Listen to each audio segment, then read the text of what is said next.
En este episodio de Lo Inédito sobre los Evangelios Podcast, comentamos el Evangelio del 34º domingo del tiempo ordinario. ¿Por qué la solemnidad de Cristo Rey? ¿Y cómo saber diferenciar la parte humana de la parte divina de la Iglesia?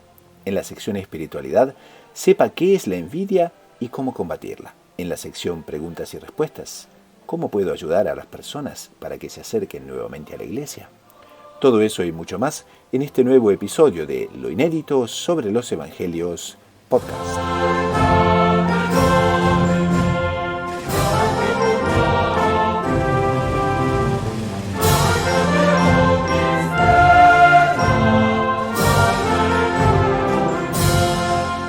Bienvenidos a otro programa de Lo Inédito sobre los Evangelios, el podcast semanal de los Heraldos. En esta semana estamos justamente con la solemnidad de Cristo Rey. Como ustedes saben, este espacio es un podcast donde se reúnen heraldos del mundo entero para justamente comentar el Evangelio del domingo basados en los comentarios al Evangelio de Monseñor John Clarías, fundador de los Heraldos, y una obra que es justamente publicada por la librería Editrice Vaticana y que da nombre al programa Lo Inédito sobre los Evangelios. Entonces, en estas semanas hemos visto fariseos, hemos visto publicanos, hemos visto todo tipo de grupos que convivían con nuestro Señor en la época en que se ejercía su ministerio, y hoy una festividad que nos muestra a nuestro Señor Jesucristo de un ángulo totalmente inesperado, porque de un lado la Iglesia nos propone el Evangelio de la Pasión y de otro lado apunta a nuestro Señor Jesucristo como Rey, solemnidad de Cristo Rey, que dicho sea de paso, por derecho de herencia y de conquista, nuestro Señor reina con autoridad absoluta sobre todas las criaturas, pero hoy vamos a ver exactamente el por qué Cristo es Rey. Para eso nos acompañan desde Madrid y desde Buenos Aires don Fernando Pío Galán y don Pablo Vela de los Heraldos del Evangelio. Salve María.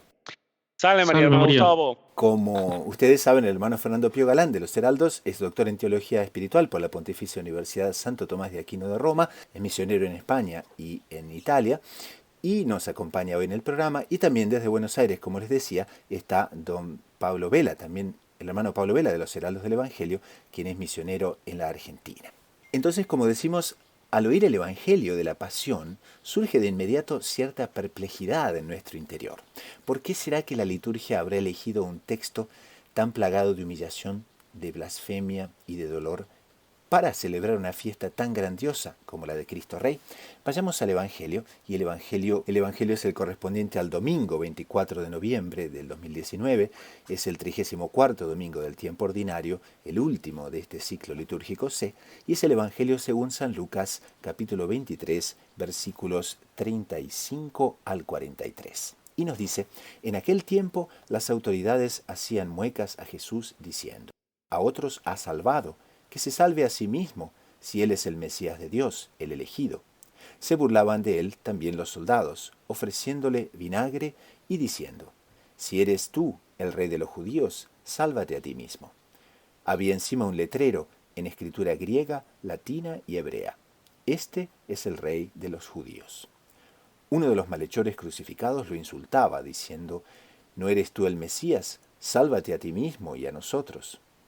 Pero el otro lo increpaba: ¿ni siquiera temes tú a Dios, estando en el mismo suplicio? Y lo nuestro es justo, porque recibimos el pago de lo que hicimos, en cambio éste no ha faltado en nada.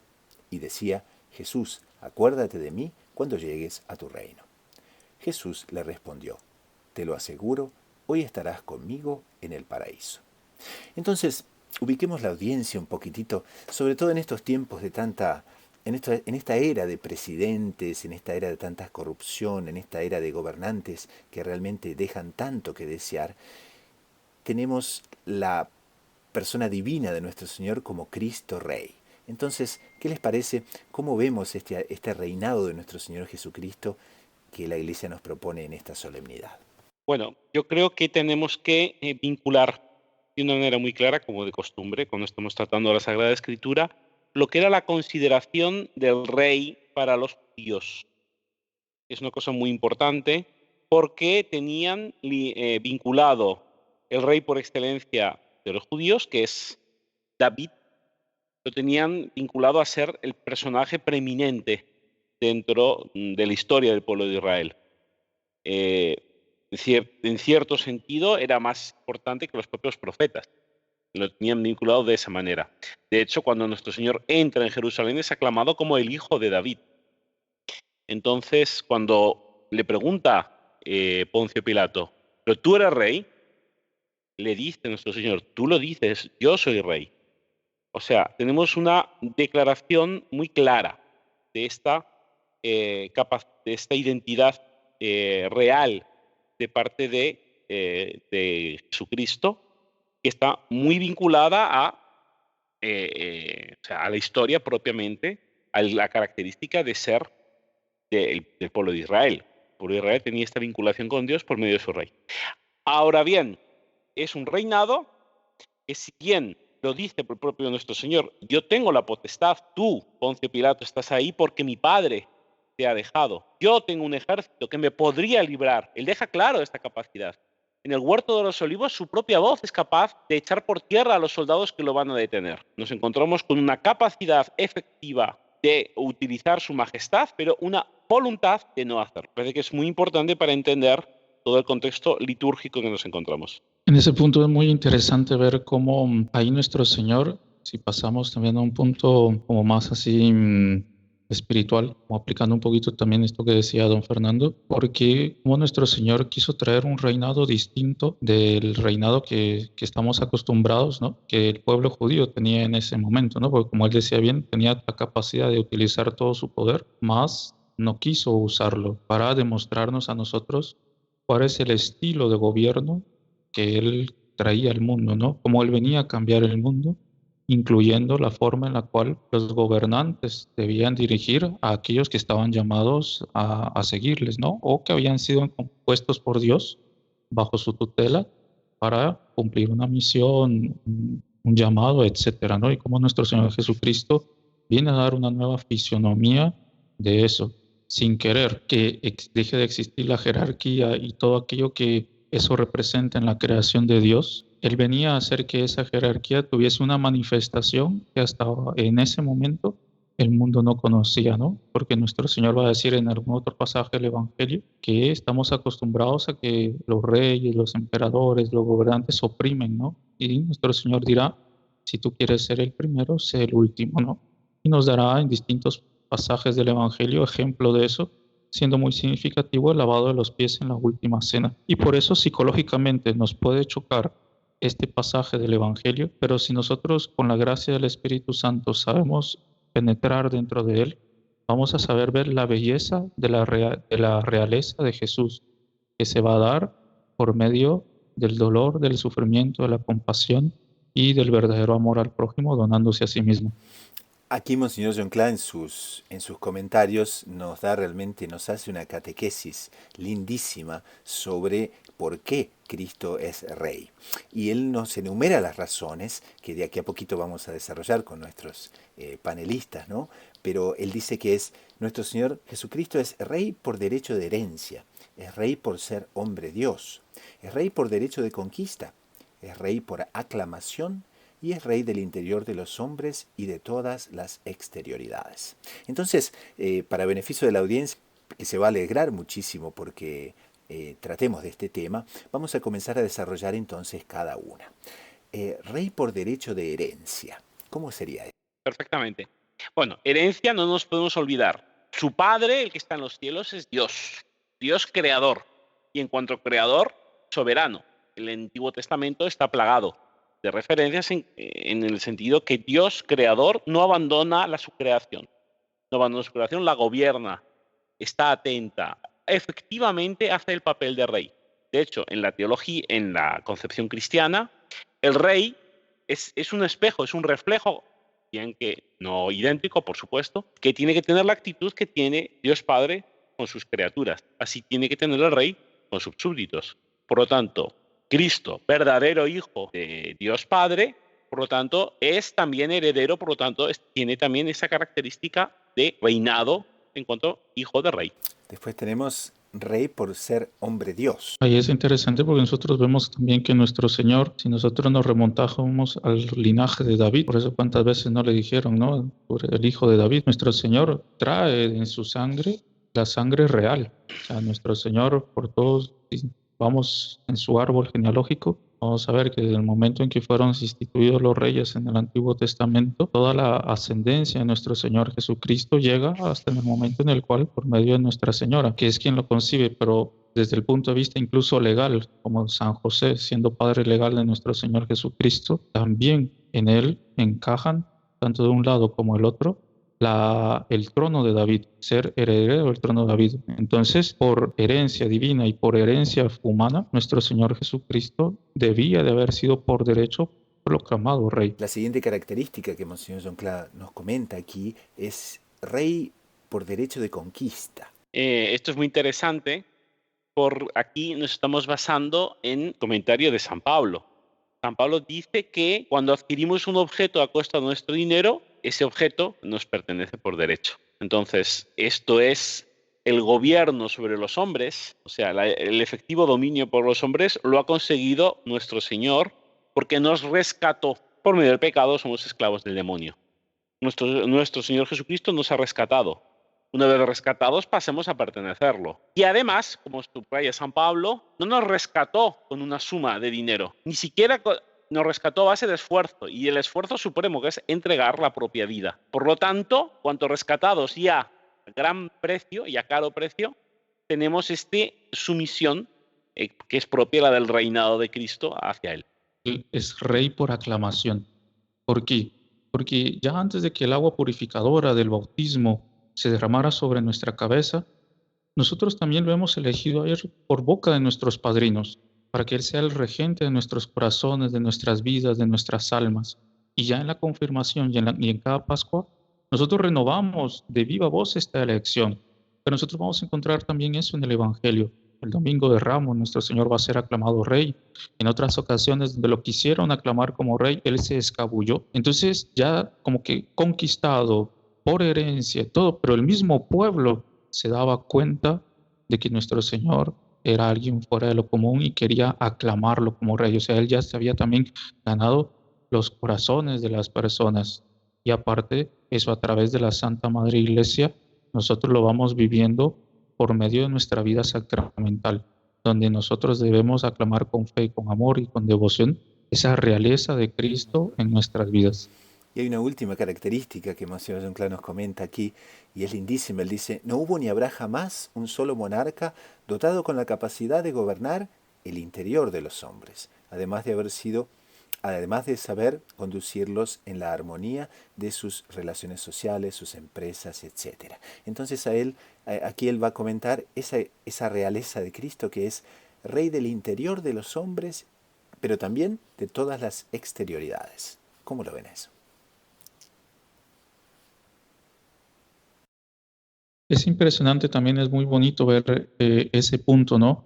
Porque si nuestro Señor primero es rey del interior de nuestro corazón, inmediatamente eso se va a transmitir para todo aquello que nos rodee, ¿no? Porque ahí sí que la boca habla de lo que el corazón lleva, todo aquello que nos rodea, todo aquello que nos envuelve, siempre va a estar afectado por aquello que nosotros llevemos en nuestro interior. Y además, nuestro Señor Jesucristo supo hacer algo, y es que nosotros lo queremos a Él como Rey, no solo porque sabemos por lógica que lo merece, no solo porque nosotros vemos que Él lo ha conquistado, o sea, no solo por aquellas cosas que nosotros entendemos por la razón, sino sobre todo que con su vida, con su ejemplo, Él supo ganarse nuestro corazón.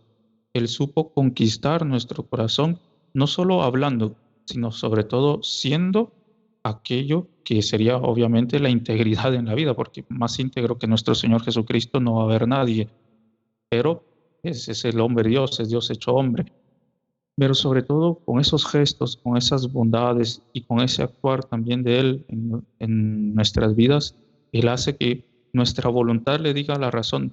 Yo comprendo que tú tengas esas necesidades, pero el amor que yo tengo por Él me hace proclamarlo con más fuerza, Cristo Rey. Otro punto fundamental de nuestra interioridad es que nosotros no solamente hemos sido librados del pecado original con el bautismo, eso es uno de los efectos del bautismo, pero otra cosa que es asombrosa es que nosotros recibimos en nuestra alma la propia vida de Dios, que es la gracia santificante. Esta gracia la recibimos en el bautismo y es aquel principio que nos permite ser realmente hijos de Dios. Hijos de Dios lo pasamos a ser realmente solamente cuando recibimos el bautismo, porque ahí pasamos a tener la propia vida de Dios en nuestras almas. Entonces, este principio de vida, que es vida divina, es dada por nuestro Jesucristo en el momento del bautismo, que es cuando lo hemos elegido rey. Por lo tanto, ya no es solamente un reconocimiento exterior, es un reconocimiento interior. Reconocemos que se lo debemos todo a Él, pero es que se lo debemos realmente. El principio activo nuestro, aquello que nos hace movernos en el amor, es aquello que recibimos en el bautismo. Es un elemento muy importante de nuestra vida interior, es fundamental. Sin esta gracia santificante no tendría sentido hablar de historia de la salvación. Es propiamente uno de los mayores frutos de la redención y uno de los frutos más eminentes del bautismo en nuestras almas. En ese sentido interesante, don Fernando, que usted ve que alguien podría preguntarse, bueno, ¿y cuál es el principal enemigo del reino de Cristo, no? Sobre todo sobre las almas, ¿no? Porque viendo un poco la situación del mundo actual, donde situaciones tan difíciles y donde podemos decir que estamos viviendo el inicio de una persecución religiosa que cada vez se va haciendo más fuerte. Diría, no, son tales movimientos, son tales corrientes de pensamiento, etcétera, etcétera, etcétera. Pero si nosotros vamos a como colocarnos la mano en el corazón y ponernos, ver realmente cuál es el principal enemigo de ese reino de Cristo sobre las almas, y nosotros vamos a ver que más que todas esas cosas va a ser el propio pecado, ¿no? Porque el pecado va a ser que nosotros, al tener la desgracia de cometerlo, perdamos justamente lo que usted decía, esa vida de la gracia en nuestro interior, que es lo que nos hace hijos de Dios, que es lo que nos hace herederos de ese reino de Cristo. Por lo tanto, el mayor tesoro que cada uno de nosotros tiene. Y por eso la importancia a través del confesionario, a través de la vida sacramental, nosotros no solo evitar perder ese reino, a ese rey, sino sobre todo también cultivar ese amor y ese convivio con aquel que es nuestro rey, por un modo muy distinto de aquel que nosotros estamos acostumbrados en el convivio humano. Hay un tercer punto aquí que Monseñor Jean-Claude comenta y es muy pero muy apropiado a los tiempos en que vivimos, porque él dice que así como Cristo es rey, entonces la iglesia no es otra cosa la iglesia, sino la manifestación suprema del reinado de Cristo.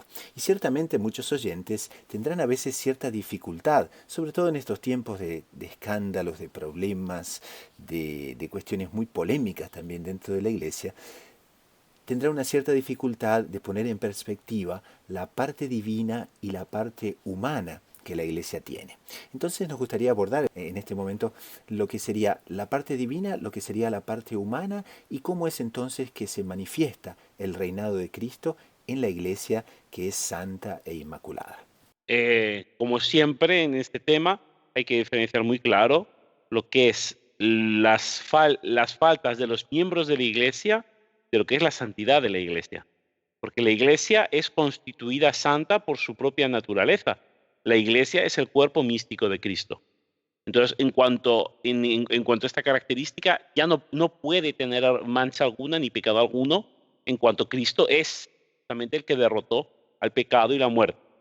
Ahora bien, los que somos miembros de la iglesia, nosotros sí que, infelizmente, como dice el señor Juan Clá, incluso los más santos tienen imperfecciones, tienen faltas veniales. Esto no hay duda, no nos podemos tapar los ojos, es la realidad. Tenemos a la iglesia purgante, a la iglesia padeciente que está en el purgatorio, que se está purgando. No es una cosa que haya que ocultarlo, es la realidad. Ahora bien, tenemos propiamente la iglesia, los miembros de la iglesia, tenemos el principio de limpieza. Tenemos el principio de santidad, que es propiamente la adhesión, la unión plena, total con nuestro Señor Jesucristo. Y tenemos el ejemplo. La Virgen Santísima es la que no tiene mancha, la que no tiene arruga, la que no tiene defectos. Obviamente ella recibió una especial designio y vocación por parte de Dios para ella ser concebida así.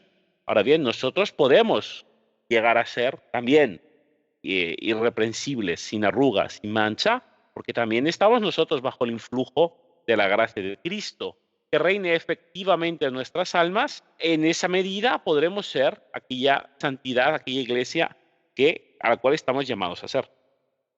Exactamente, y uno dice, ¿no? ¿Y cuándo que será, como, y cuándo será definitivamente nuestro Señor Jesucristo, Cristo Rey, ¿no? Nosotros vamos a ver que después de derrotar a su último enemigo, es decir, a la muerte, por la desobediencia de Adán, el pecado y la muerte se habían introducido dentro del mundo, pero nuestro Señor Jesucristo, muriendo en la cruz, derramando su preciosísima sangre por cada uno de nosotros, infundió en nuestras almas esa gracia divina. Y con eso se produce el triunfo de nuestro Señor sobre el pecado. Pero la muerte va a ser derrotada sobre todo en el juicio final, ¿no? Al fin del mundo. Cuando, como nos dice San Pablo, porque es necesario que Cristo reine hasta que ponga a todos los enemigos debajo de sus pies. El último enemigo que será vencido es la muerte, ya que Dios todo lo sometió bajo sus pies. Es decir, nuestro Señor Jesucristo vendrá para reinar, para gobernar, para aplastar el mal definitivamente para todo siempre, y será como que la conclusión de ese constante triunfo de la iglesia, de Cristo a través de su iglesia, a través de la historia de la humanidad. Porque si algo nosotros tenemos que tomar en cuenta es que la iglesia es invencible, que el barco de la Santa Madre Iglesia ha pasado por tormentas, ha pasado por muchas y pasará, y tal vez estemos viviendo la más fuerte, pero la victoria de nuestro Señor Jesucristo se dio en el altar de la cruz. Ahí nuestro Señor Jesucristo clavó para todo y siempre el estandarte de su victoria en este mundo y en nuestras almas. Quizás no haya un ejemplo también más pungente y más tocante en la comparación de la parte divina con la parte humana que la propia figura de Judas, por ejemplo. Porque si vamos a ver, Judas era uno de los apóstoles, ¿no? Y entre tanto comete el pecado de vender a nuestro Señor, comete el pecado de traicionarle. Y muchos de nosotros quizás podríamos decir, pero nuestro Señor, ¿cómo permite que haya un Judas dentro del colegio apostólico? Y sin embargo se da para mostrar esa parte divina y esa parte humana que hasta el fin de los tiempos se van a perpetuar, inclusive dentro de la iglesia. Exactamente, más nosotros tenemos que saber que la iglesia es invencible, es la única institución que ha tenido esa promesa: las puertas del infierno no prevalecerán sobre ti, porque el Rey ha vencido para todo y para siempre. Lindísimo, como un corolario, muy, muy, muy mariano. Aquí Monseñor John Clan nos coloca un apartado entero y dice, si Cristo es Rey, María es reina.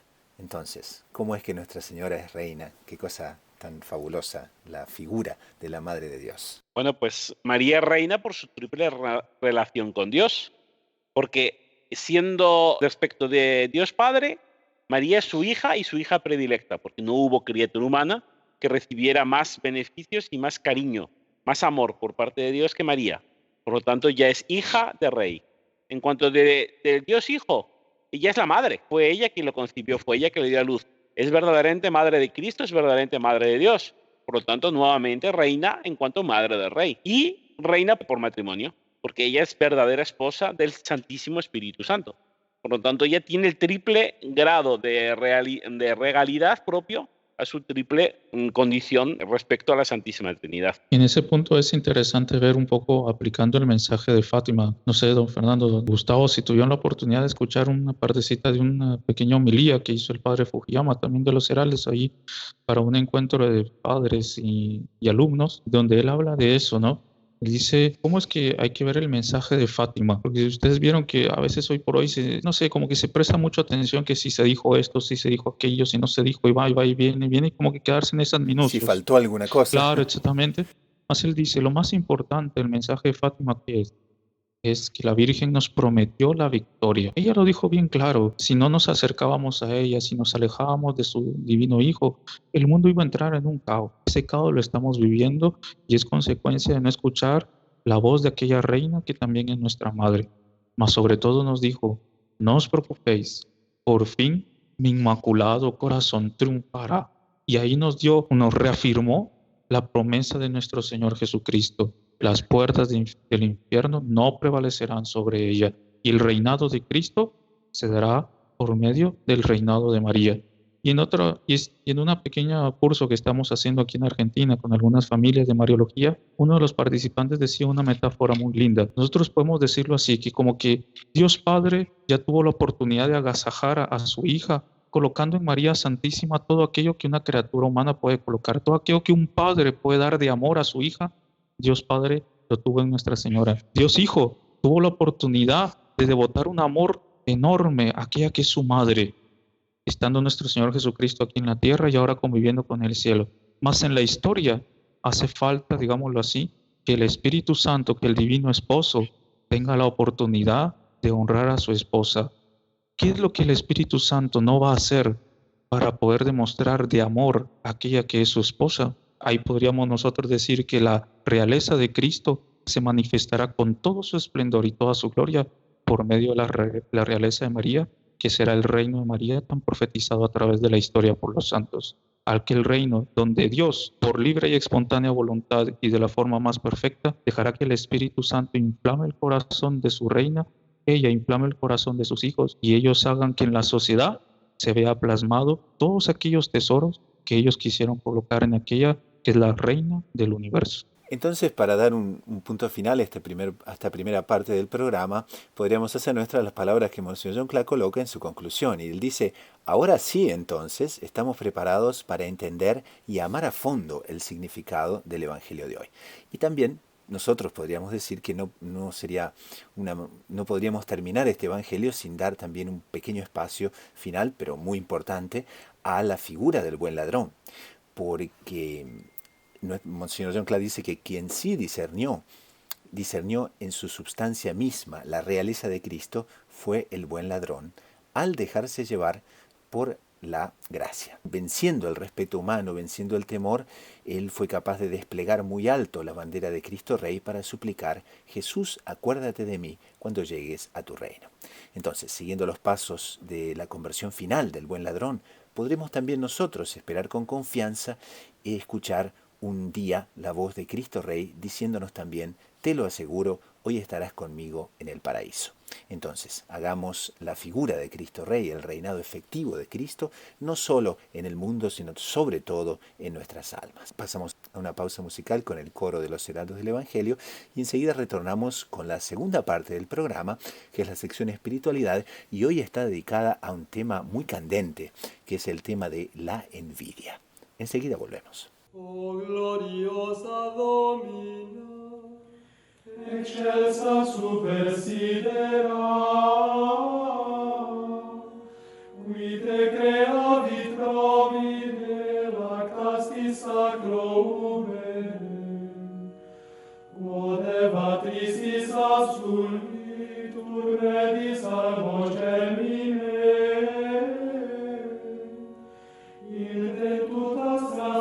Miles celi fenestra facares, tu regis altia nua et porta lucis fulgida,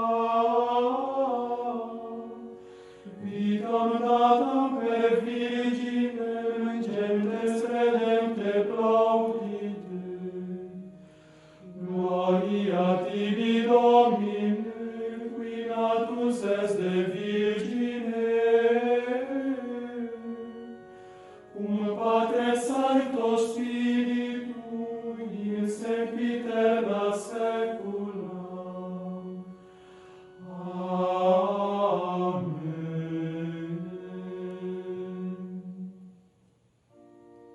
Legiteam Deus et prelegiteam,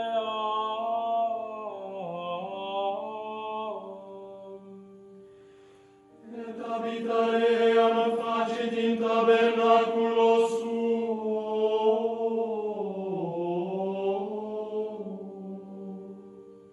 Beata es Virgo Maria, Dei genitrix, que creditis Domino,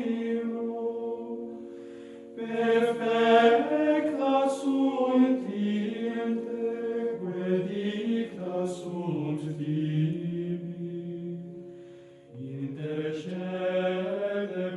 Pasamos entonces a la sección espiritualidad. Como ustedes saben, en esta sección exploramos temas centrales de la vida espiritual para el beneficio y el crecimiento de la audiencia. Y hoy tenemos un artículo de Gaudium Press que justamente nos pregunta, ¿usted sabe qué es la envidia? ¿Y cuántas veces en los lugares de trabajo, muchas veces infelizmente en la propia familia, a veces no nos damos cuenta y seguimos muchas veces los impulsos de cierta envidia o a veces también los sufrimos? Entonces, para entender bien de dónde viene este gran defecto y este gran pecado, es bueno justamente zambullirnos en este artículo de Gaudium Press que nos muestra muy pero muy bien la etimología inclusive de la palabra envidia. Es interesante que la palabra viene del verbo latino videre, o sea, por lo tanto, la acción de ver y con la partícula añadida con el prefijo in. De esta manera, invidere significa mirar con malos ojos, o sea, proyectar sobre el otro una mirada maliciosa, ¿no? Este sería propiamente la etimología latina de la palabra. Para quienes venimos de Buenos Aires, por ejemplo, o otros lugares de Sudamérica donde hay una inmigración italiana muy fuerte, se escucha muchas veces el maledoquio, ¿no? ¿Eso está relacionado con la envidia y es un mal deseo que la persona tiene o eso es una otra cosa? Bueno, desde luego no podemos decir que no esté presente. Eso es desde luego, no hay ninguna duda. Y luego todos los pecados están conectados. Ahora, el mal de ojo está conectado por la envidia en cuanto a la mirada, o sea, pero realmente pone un contacto mucho más explícito con el demonio, ¿no? Porque una cosa que es interesante que podremos tratar ahora es que la envidia es el pecado diabólico por excelencia, como dice San Agustín. Y curioso, ¿no? Porque uno ve también que la envidia es como que de los 7 pecados capitales incluso es tan malo que ni siquiera la satisfacción propia, digamos, ese como falso o placer momentáneo, llamémoslo así, que los otros pecados capitales tienen, la envidia ni eso trae, ¿no? Porque deja amargada a la persona. Uno ve que los otros algún placer momentáneo traen, pero la envidia es amargarse la vida también, ¿no? Porque un poco como decir Santo Tomás de Aquino, es la tristeza por el bien ajeno, mientras se considera como mal propio, porque disminuye la gloria personal, pero deja como que amargada a la persona y le arruina la vida, mientras tal vez hasta los otros van tocando la vida tranquilos, ¿no? Claro que sí. En varias reuniones que Monseñor John Clark, me acuerdo que nos daba sobre formación, él siempre recurría a una imagen muy pero muy interesante, y era que el envidioso, por ejemplo, él lo imaginaba con una copa de vinagre, ¿no? Y siempre permanentemente dándole, ¿no?, pequeños sorbitos a la copa de vinagre y haciendo una cara también, ¿no?, de aquel que es ácido y agrio, justamente por eso, porque no nos olvidemos que varios diccionarios de varias lenguas definen la envidia como el disgusto o pesar por el bien y la felicidad de otro. Y, en fin, esa es una actitud que cuántas y cuántas veces encontramos a lo largo de la vida. Exactamente, aparte cuando surge y se le permite vivir en nuestros corazones, trae consigo también consecuencias muy terribles, muy nefastas, ¿no? Porque vamos a encontrar ejemplos y ejemplos y ejemplos, pero es interesante que el libro de los Proverbios dice, el corazón apacible es vida de la carne, mas la envidia es carcoma de los huesos. Entonces va como que destrozando a la persona por dentro, ¿no? La va corroyendo, ¿no? Es una especie de osteoporosis espiritual, así. Claro, exactamente, ¿no? Y interesante también, el apóstol Santiago dice, porque donde hay celos y contención, allí hay perturbación y toda obra es perversa. Entonces, porque ya hace que cualquier obra que nosotros podamos realizar, que hasta puede ser buena, pongamos el ejemplo, no sé, de 2 religiosos o 2 personas misioneras que estén haciendo algo para el bien, ¿no? Pero, o sea, pero por envidia, por competir con otra persona, etcétera, etcétera, queda manchada su obra. Y bueno, ahora se me viene a la mente cuando San Pablo dice, bueno, ¿y qué importa que sea Apolo, no sé quién más, o Pablo? Lo importante es que se predique de nuestro Señor Jesucristo, ¿no? O sea, él totalmente fuera de si soy yo, si aparezco, si no aparezco, si vengo, no me importa. Lo importante es que el fin se cumpla, ¿no? Entonces, eso es muy interesante, ¿no? Porque es algo que corroe mucho el corazón y que hace mucho daño a la persona, ¿no? Y también puede transformar a una persona en alguien depresivo, porque cuando se compara y se compara y se compara, va a ver evidentemente que otros tienen más, y ahí entonces llega la depresión, abre la puerta de la envidia y les da disgusto por ver el bien o la felicidad ajena. Claro, Claro, exactamente. Por favor. o sea, San Gregorio dice de la envidia que ella hace nacer el odio, la maldicencia, la calumnia, hace que crea alegría causada por el mal del prójimo, tristeza causada por la prosperidad del prójimo. O sea, es tremendo. Es propiamente anula las capacidades buenas del alma de la persona y genera una alegría por el mal causado en el otro. Es propiamente compartir con el demonio la forma de ser. O sea, es propiamente la psicología del demonio. De hecho, muchos autores dicen que la causa del primer pecado, que fue la revolución que Satanás hace en el cielo, esta revolución contra Dios es causada por la envidia, cuando supo que Dios iba a encarnar en un hombre. Entonces tuvo envidia del género humano y se levanta contra Dios. Y no solo, también pensemos, el primer pecado cometido en la tierra es el pecado de Caín contra Abel. ¿Qué lo causa? La envidia del bien ajeno. Cuando estaban haciendo los sacrificios a Dios, Abel los hacía con mejor corazón, por lo tanto Dios los acogía mejor. Caín tuvo envidia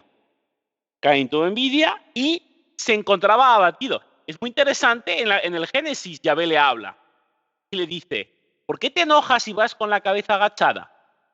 Tú obrarás bien, irías con la cabeza levantada. El pecado está agazapado a las puertas de tu casa. Él te acecha como fiera que te persigue, pero tú debes dominarlo. Madre de Dios, es un consejo de vida espiritual dado por el propio Dios a Caín antes de matar a Abel, claro. Interesante, ¿no? Vemos los elementos de la envidia muy claro aquí determinado, ¿no? Aquí vemos las características de la envidia. O sea, el enojo e ir con la cabeza agachada. O sea, forma parte del pecado, forma parte de la envidia no mirar a los ojos. Esta mirada mala, somos conscientes de que es mala. El envidioso es consciente de que está triste o de que está mal, pero una actitud bien diabólica no se corrige.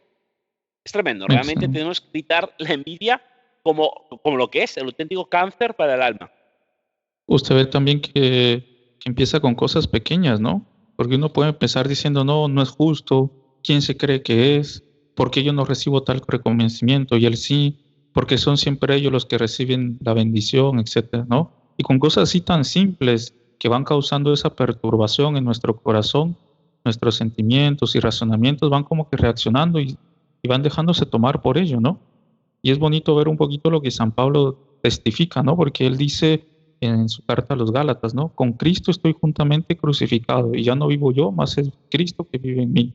Y lo que ahora vivo en la carne, lo vivo en la fe del Hijo de Dios, el cual me amó y se entregó a sí mismo por mí. Y ahí nosotros por fe podemos considerarnos a nosotros mismos como con sentimientos, pero como con nuestros corazones y todo eso crucificados con Cristo. O sea que lo importante es estar con Dios, estar bien con Él y todo eso, vivir conforme a aquello que Dios me da, ¿no? Y no vivir crucificados en lo que los otros hacen, tienen, quitan o ponen. Ahora, un poco en la línea de Caín y Abel, que también nos recordaba el hermano Fernando, hay otra definición de un otro diccionario, de los muchos que hay, y dice que la envidia es el deseo violento de poseer el bien ajeno. Y dice más, dice que es el sentimiento en que se mezclan el odio y el disgusto y que es provocado por la felicidad o la prosperidad de otro. Entonces, uno ve, ¿no?, como lo que el hermano Fernando decía, que era el demonio, que tiene tanta envidia por justamente la posibilidad que tenemos de ir al cielo, la posibilidad que tenemos de estar por toda la eternidad con nuestro Señor, con Nuestra Señora, gozando de la felicidad eterna. Ese es entonces un odio violento que lo toma y por eso quiere nuestra perdición, por eso quiere que perdamos la vida eterna. Exactamente, ¿no? Y uno ve cómo es el demonio lo que se dice, ¿no? Porque él quiere a través de esos actos que parecieran simples, ¿no? Y robándonos esa alegría y todo eso. Y me recuerdo ahora, no sé, la verdad que no me recuerdo dónde fue que lo escuché, pero hace un tiempo atrás, ¿no? Donde decía, quien daba el consejo, ¿no? Dice, el amor de una madre no puede entrar en el corazón de un envidioso, ¿no? De una persona que está comparando, no porque no pueda hacerlo, sino porque la persona no le deja entrar. Y nosotros muchas veces vamos a ver, y ahora recordando también un ejemplo que Monseñor Juan nos daba, diciendo cómo Dios queda complacido cuando yo pido por el otro, cuando me sacrifico por el otro. Contrario a eso, cómo Él queda triste al ver que yo me entristezco por algo que Él quiere hacer de bien a los demás, ¿no? Entonces, como una cosa trae alegría y como la otra. Entonces es un tema ciertamente para un muy buen examen de conciencia, porque debemos ver y analizarnos y pensar cómo reaccionamos cuando a alguien que conocemos le ocurre algo bueno, le ocurre algo agradable, y si realmente sí nos alegramos con ellos, entonces tendremos esa generosidad. Y si no nos alegramos, hay remedios para la envidia. Entonces, pregunta al panel, ¿qué recomiendan como un buen remedio para la envidia aquí los hermanos? Una cosa que es interesante es un consejo, ¿no? Que el doctor Plinio tantas veces dio, ¿no? Y es saber admirar.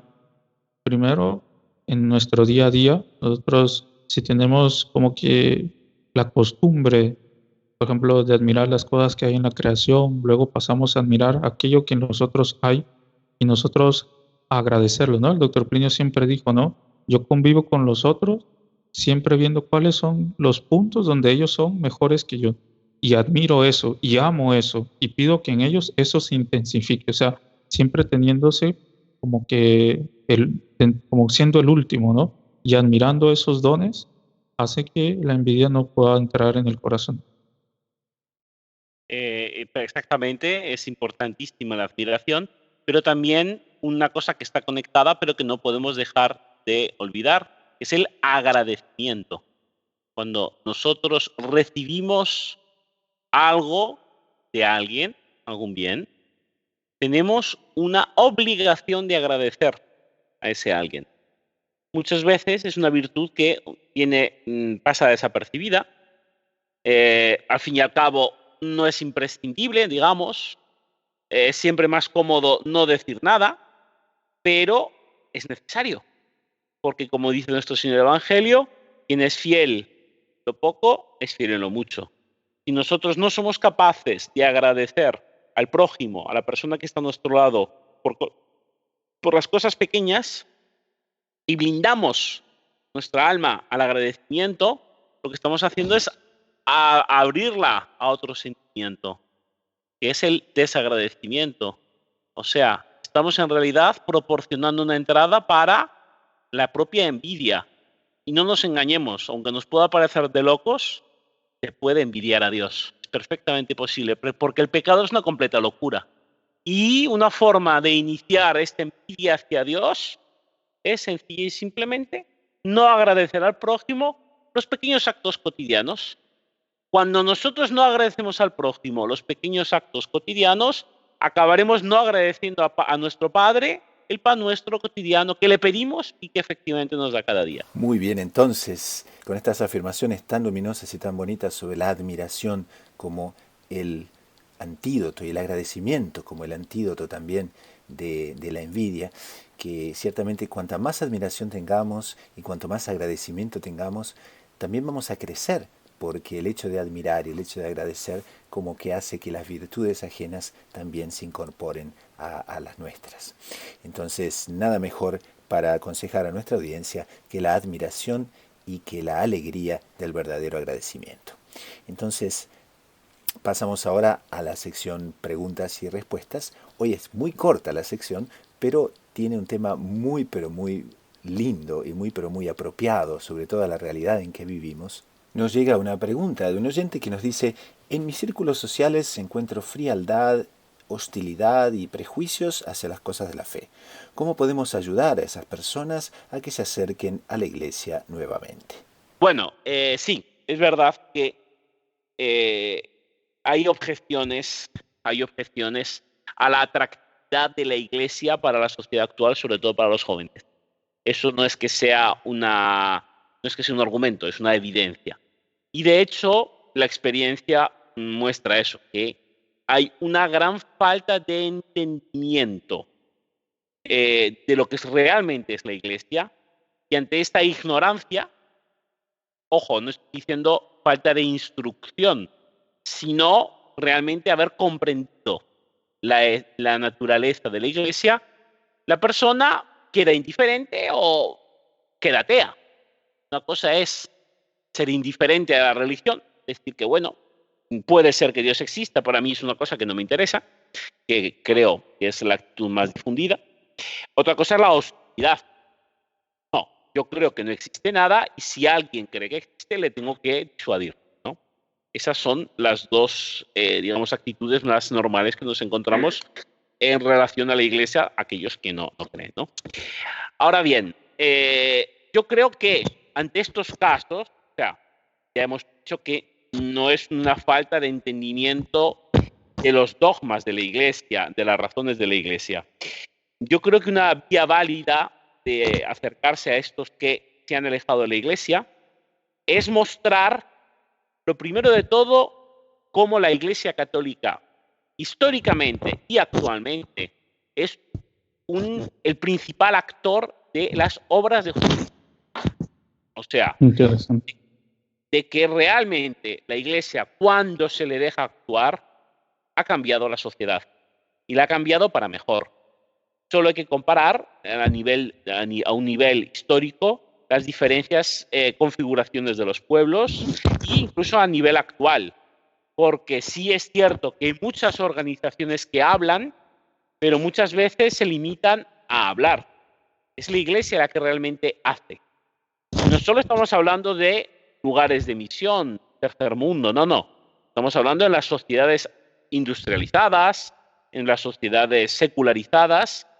Quien atiende muchas veces a los peores enfermos, quien atiende a los ancianos, lo hace la Iglesia.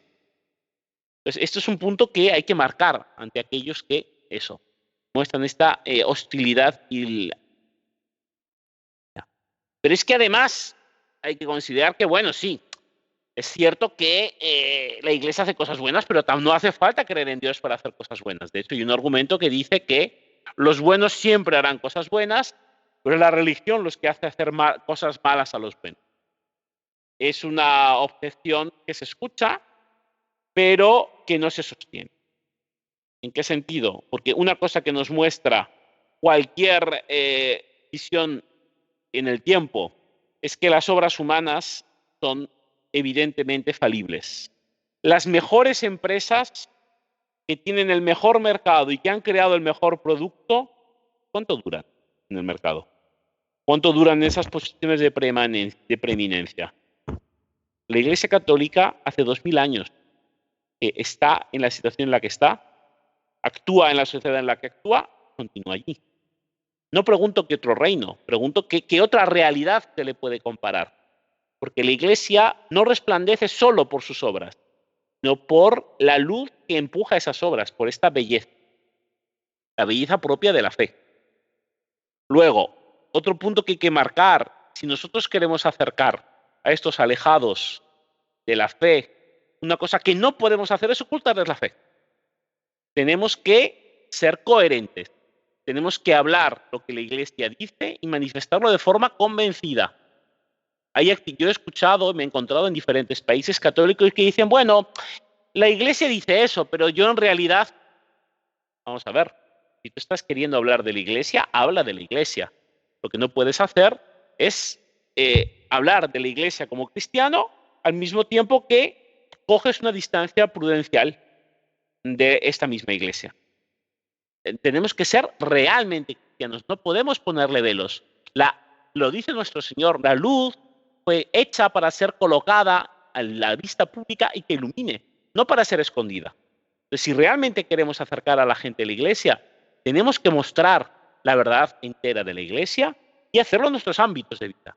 Obviamente no vamos a hablar solo con los que ya creen sobre la Iglesia. Incluso aquellas personas que se manifiestan hostiles tienen que tener la oportunidad de escuchar una voz católica. Y conectado con esto, tenemos que buscar a otros creyentes, a otros católicos, y juntarnos con ellos para ayudarnos mutuamente. Como lugar privilegiado, la Iglesia nos ofrece la parroquia. La parroquia es un centro misionero por excelencia. Allá es donde encontramos la fuente de la vida, que son los sacramentos. Tenemos que ir allí, tenemos que rezar allí, pero nos tenemos que relacionar también con nuestra parroquia. Y justamente buscar en esta convivencia católica un apoyo social, más también intelectual, para poder presentar a nuestros compañeros de trabajo, como decía la pregunta, nuestros familiares, una visión de la Iglesia que por lo menos les dé una idea clara de lo que realmente es la Iglesia, para que la gracia pueda trabajar en sus almas y se puedan efectivamente acercar a la misma. Llegamos al segmento final del programa, que es la sugerencia de la semana. Una website, un libro, un podcast de doctrina católica, un link a algún video que nos haya gustado para el bien espiritual de las personas. Entonces, hermano Pablo, ¿qué tenemos? Hermano Gustavo, a mí me gustaría compartir con la audiencia un artículo que me pareció muy interesante de la Gaudium Press, escrito por un sacerdote, que se titula La belleza de la verdad y la verdad de la belleza. Parece un tema muy actual, muy interesante, que todo nos va a hacer mucho bien para ver lo que es la fuerza de la verdad y también cómo la belleza tiene aspectos muy importantes que no pueden ser subjetivos única y exclusivamente, que nos darán como que el camino que nosotros debemos de seguir a la hora de analizar y de nuestra vida. Más sobre todo también para ir como contrarrestando un poquito toda esa, digamos así, onda actual en la que pareciera que no existe una verdad absoluta, donde lo que yo piense es aquello que es verdad y aquel relativismo se va manejando hoy en día. Creo que será de mucho bien espiritual para todos. Muy bien. Hermano Fernando, ¿qué nos sugiere para esta semana? Bueno, ya que estamos hablando del reino de Cristo, de si Cristo es rey y demás, recomiendo una obra de espiritualidad muy interesante que justamente trata de este tema, el reino de Dios en las almas. El autor es San Juan Eudes, el famoso santo consagrado al culto al Sagrado Corazón de Jesús, y es una obra de espiritualidad en la cual se analiza y se muestra un camino para hacer que realmente Cristo reine en nuestras almas, porque va a ser a partir del reino de nuestras almas que va a poder efectivamente reinar en el mundo. Se puede descargar de forma legal y gratuita en la página de la editorial Apostolado Mariano, o se les puede pedir a ellos comprar la versión en papel en la propia página. Colocamos entonces los enlaces en las notas del programa. Muchísimas gracias, hermano Pablo, muchísimas gracias, hermano Fernando, por estar aquí hoy con nosotros en el programa. No, muchas gracias a ustedes, hermano Gustavo, hermano Fernando. Ha sido una alegría poder participar de nuevo aquí del programa, la oportunidad que nos dan, y también de todos aquellos que nos están escuchando, ¿no? Y también les invitamos a compartirlo para que seamos muchos los que nos vamos beneficiando de estas lindas consideraciones. Yo soy yo el que agradezco. Hemos hablado hoy justamente del agradecimiento como antídoto a la envidia. Pues agradezco a la oportunidad de poder participar en esta obra de difusión de la palabra de Dios a través de este medio. Un saludo muy cordial a nuestros oyentes. Les agradezco la paciencia que tienen para escuchar, y no solo nos escuchan esta vez, sino que además vuelven. Fantástico. Y siempre agradecemos a nuestro Señor Jesucristo, que es el Rey de todos nosotros, que nos hace partícipes de este reinado suyo. Para quienes quieran unirse a la lista de distribución del programa, les invitamos a llamar a +1 647 283 0310 y entonces enviarnos su mensaje y les agregaremos a la lista de distribución de WhatsApp del programa Lo Inédito sobre los Evangelios. Y con esto, en nombre del equipo de producción y de quien les habla, el hermano Gustavo de los Heraldos, nos despedimos hasta dentro de una semana. Así que a rezar mucho, a perseverar con confianza, con los ojos en la Eucaristía y en María Santísima, a la búsqueda incansable de descubrir siempre más lo inédito sobre los Evangelios.